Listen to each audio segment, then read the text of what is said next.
She is everything. A woman, a warrior, a wonder. A mother, a grandmother, mentor, auntie, stepmother, or any other way to say mom. She is the calm in stormy seasons. She brings peace, and when she speaks, she says everything. She encourages, captivates, sets us straight when we go astray, and we can never repay her. She is favored and faithful and facing the future with a smile and an open hand, an open heart, an open home. She is bold, brave, never afraid to tell us what we need to hear. She is near, even when she's miles away. She is present, a gift, a grace, a goodness that cannot be reckoned. She is respected, refined, resilient over time and time again. She proves her beauty is more than skin deep. She is brilliant. She is becoming and believing for the best, even in the face of the worst. She works and she wins, even when the odds are against her. She is strong, steady, ready for anything, and she does everything. All the things that only she can do. She is true, tried, trusted. She embodies comfort, compassion, joy and gladness are her definition. Patience and kindness, her disposition. She loves her children like it's nobody's business, but she makes it her business, and we all bear witness that she gives everything she has to everyone she has been given. And it is written that beauty will flee and charm will mislead, but a mother will always be and do and give, because she is everything.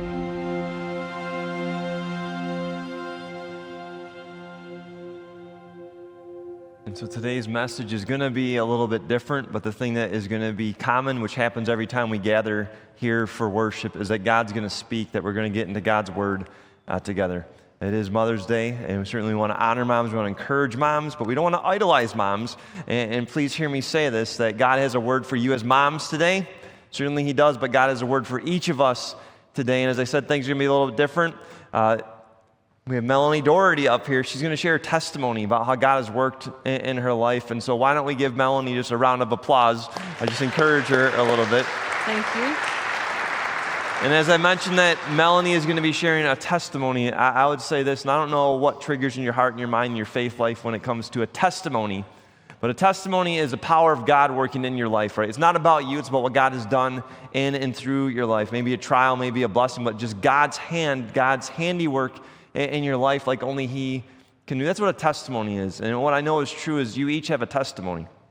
The very fact that you are here right now is that God has done something in your life. God is working something in your life to give you faith. And I know also about you is that we've all gone through a world and a self that is broken, but yet God has been faithful to us. And so God has been working. And so as you hear Melanie share a little bit about her testimony, we don't get the whole thing here. We don't have all the time in the world about how God has worked in her life. I want to encourage you to let the Spirit speak to you, speak His truth to you, and encourage you to reflect in your own life. Right? If Pastor Justin would ask me to come and share a testimony, what would I say? Not just that, but just what would you say, right? What do you say? There's always opportunities that you and I have to be able to share our faith, and it's so much more real when we can not just talk about something that happened long ago. Certainly the Scriptures are true, but what God is doing in our life and how the Scriptures have come into our life and how we're living in those promises of God. And so testimonies are powerful. I want to encourage you as you hear Melanie speak to think about how God has been working in your life as well. So Melanie Doherty, Melanie, I've shared this before, and so I'll share it again, just silly little fun facts. Melanie and I actually met each other when we were in 8th grade. I went to St. Luke, she went to Trinity. We were up in a Frankenmuth tournament. I might remember that more than you just because I'm the pastor here, and I came back, and like, who do I know, who don't I know? But I remember meeting Melanie in 8th grade, basketball tournament up in Frankenmuth. I think we were all playing ping pong, and Melanie was more of the outgoing girls from Trinity, and I was an introverted guy from St. Luke, and so the outgoing girls from Trinity were talking to the introverted boys from St. Luke. And I remember meeting her back then, so I've known Melanie for several years. Now I've been at Trinity 17 years, and we're going to hear more about Melanie's story in the time to come. And so Melanie, as we get into this, I want to share a verse that you and I talked about preparing for this moment. Luke chapter 1, verse 45. Luke chapter 1, verse 45 is a moment where Elizabeth, who is pregnant with John the Baptist, this is a Christmas verse, sees Mary, right? Mary is pregnant with Jesus, and then Elizabeth says to Mary, "Blessed is she who believed that there would be a fulfillment of what was spoken to her from the Lord." Certainly there's context there, but we understand in the scriptures when we see these verses, when we see these promises, it wasn't just true for Mary, right? Certainly there's truth for us to receive in this. And so blessed is she, moms, blessed is he, blessed are they, right, who believes the promises of God and leans in those promises of God and trusts in those promises of God. Blessed are they who walk by faith. So we're going to hear more about this. And so Melanie, why don't you share a little bit about your upbringing, your life here at Trinity, your relationship with God as a child. Yeah, so I grew up in Trinity my whole life, pretty much. I'm fourth generation here. My kids are fifth generation. It started with my great-grandmother Ewert. Gladys Ewert was here in the 1940s. My grandfather is Ron Ewert, for those of you who may have known Ron Ewert, and Diane Ewert. He was the first kindergarten class here in 1941. Then my mom and her sister and brothers came here. And then me and my sister and brother came here, and my kids came here. So Trinity's always been a constant in our life. And it was very comforting coming to Trinity. It was very familiar. It wasn't a scary place. We grew up, running through these pews and halls, and it was a village of support for my family always, and my friends and extended family come here as well. So Trinity was always here, always present. So I have a very fond recollection of Trinity, and God was like an everyday God too. It wasn't just a Sunday God.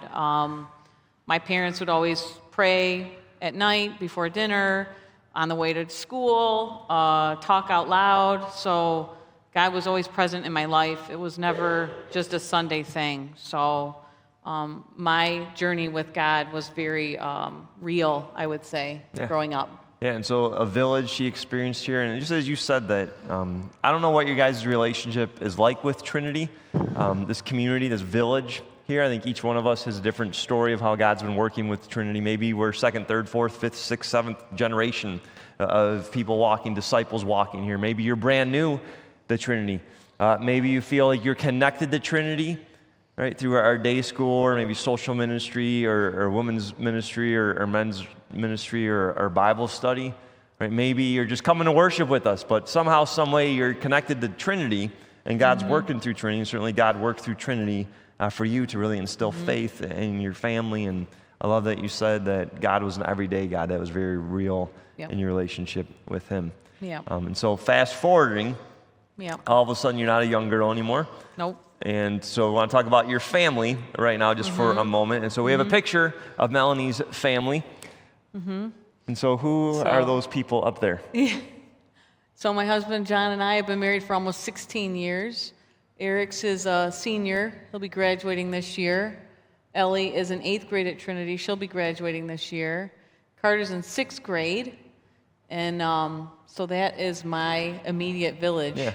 And then we're going to talk about Eric's for a little bit right now. It's Mother's Day, and so when you became a mom. And so we have a picture of Melanie with little baby Eric's. Give you a moment to ooh and ah. Didn't really hear that much, but that's a moment for ooh and ahing. And then we have Eric's recently with his mom, Melanie. And so there's no oohing and ahing there anymore. Sorry, Eric's. But I've asked Melanie to come and share on this Mother's Day. Just talk to us about the circumstances and everything as you became a mom for the first time, and how God was there with you. So, fast forward. So I'm 25 years old, and I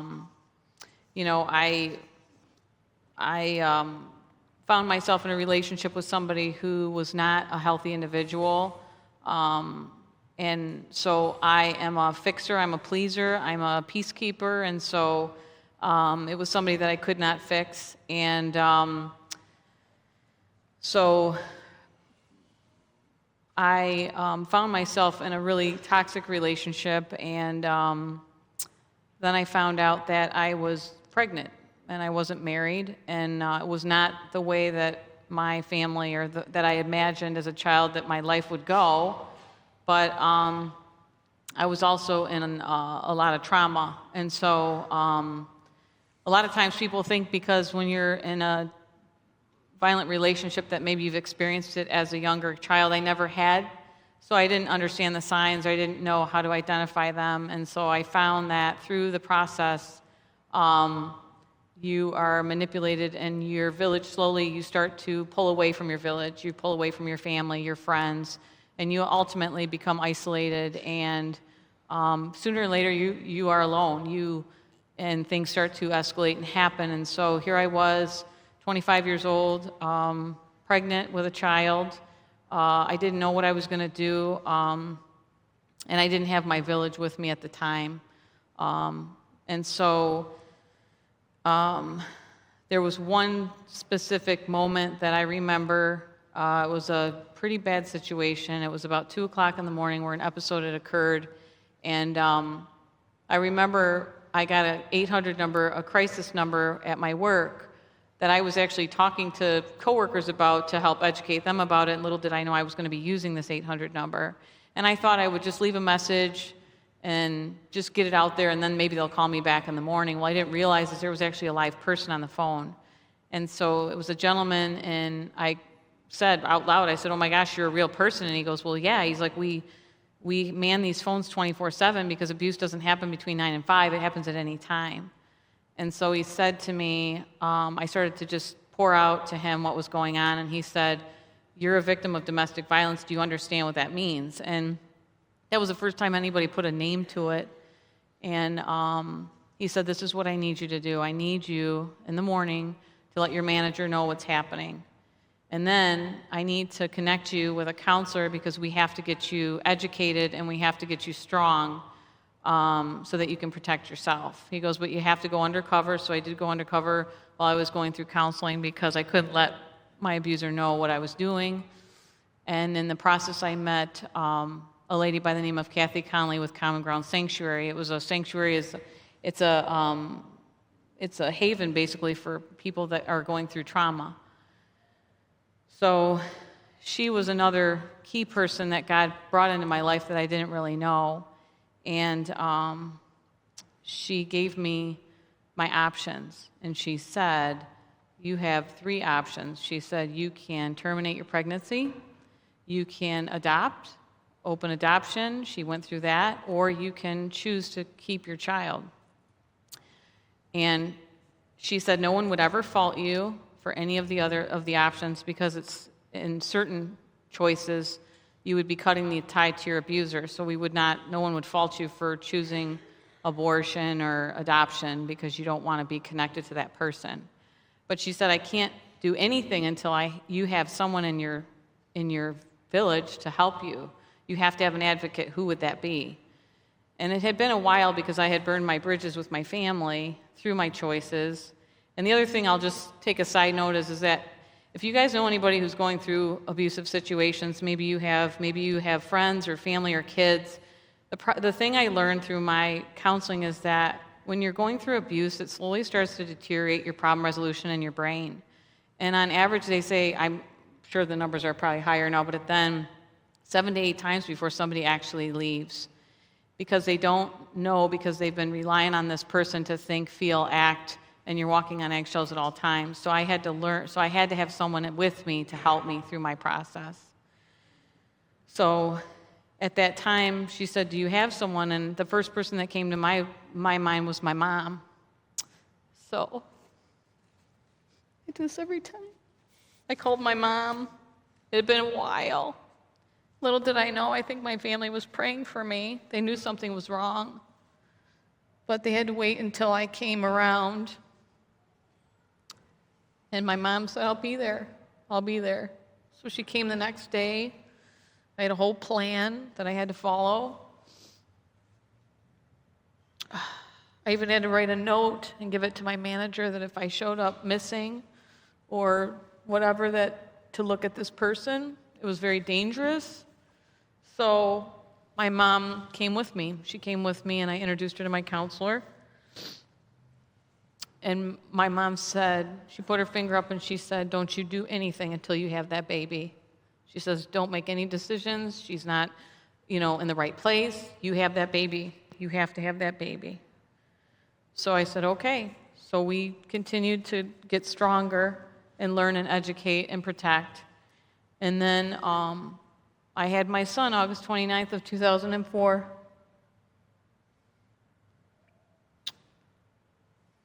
And it changed my life. I would never let that child go for the rest of my life.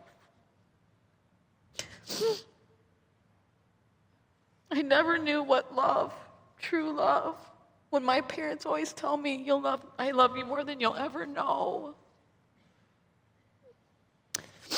And my mission changed from being a victim to being strong. And my prayer was, I don't care what happens to me, but I will break this generational sin of abuse. I want my son to be a loving, strong man that has a heart for God. And God delivered. God has said, thank you for keeping the faith, and I will bless you, and he has blessed me through my children. So every day, and then I had to live with my parents. I lived with my dad and Jeannie, and my dad would come and he'd see me kind of down, and he'd say, Melly, you're going to get stronger every day. Every day you're going to get stronger. And they rallied around me, and I found my song again. And I was proud to be a mom. I was proud that I had a son, because I was proud that there's moms that don't ever get an opportunity to, or there's women that want to have children and they can never have kids. So I kept thinking, God has blessed me with the ability to have a child. So 2 years after my son was born, I got to be there for my parents when they lost their only son. My brother was 26 when he passed away, and he died from heroin, and we didn't know that he was a user. So my parents, we had to find that we didn't even know. After he died, we found out how he died. And so again, God, there was tragedy that happens, but God did deliver, and Trinity was our village of support. There's so many parents that have lost kids, or even have kids that have drug addictions, and so that was something you just don't talk about. But my story was I just didn't want, again, this to go quiet. So I began networking with a place called the Royal Oak Prevention Coalition, and I would go out and educate kids, families, teachers about the prevention of drugs and alcohol, signs to look for, just being involved with the kids, talking to them about things. And through that process of working at the bank, I had to find somebody to help with grants and help with the financial background of the coalition. And so I remembered that I had met this person at the bank, and they said, you have to call his area, and it was John Doherty. So I called John and kind of told him about my story and what I was doing, and he said he could help.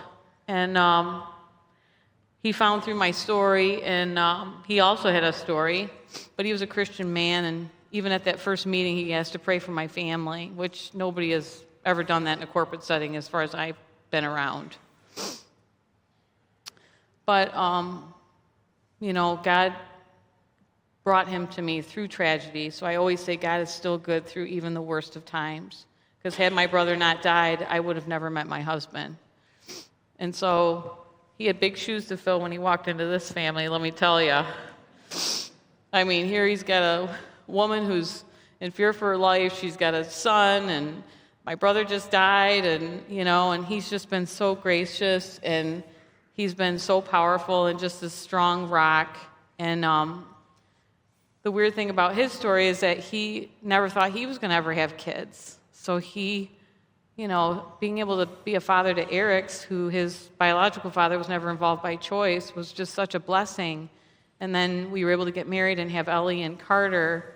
And it was so nice for me to see that, this is how God intended family to be. And it was so nice to have somebody there with me, like, through everything.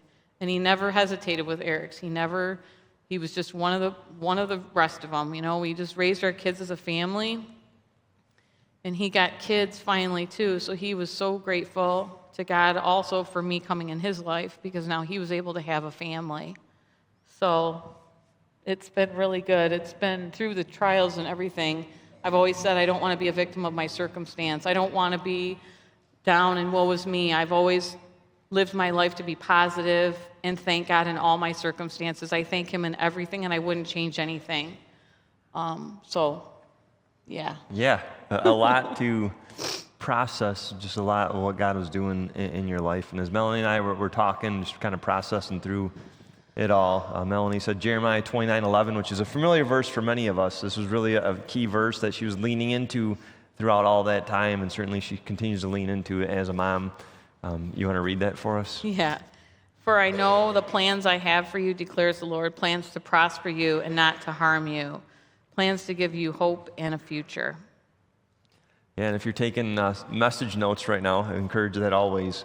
But the first discipleship truth that Melanie and I wanted you guys to really hear is this: God is working.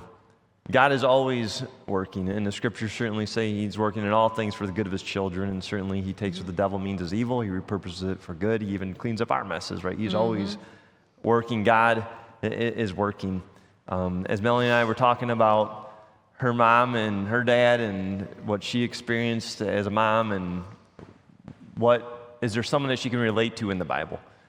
She said Moses' mom. Does anyone remember Moses' mom's name? Jochebed, right? So it's amazing, right? Many of us know little baby Moses. We know the Moses that grew up, right? 10 Commandments. Maybe we've seen the shows, the movies. But in the book of Hebrews, and it echoes from Exodus chapter 2, I believe, where it talks about Moses' mom, Jochebed, and also his dad. But it says this about his mom and dad, that they did not live by fear of the Pharaoh's edict. They didn't live by fear. They walked by faith. They didn't live by fear, but they walked by faith. And you were telling me that you felt a Jochebed, right? I'm going to walk by faith, not by fear. I'm going to walk by faith. I also give a shout out to the Moses story, and I was sharing this with the worship team before the 9:45 service during the mic check. But we don't give any props to Pharaoh's daughter. Think about Moses, right? Who adopted him and raised him? Pharaoh's daughter, right?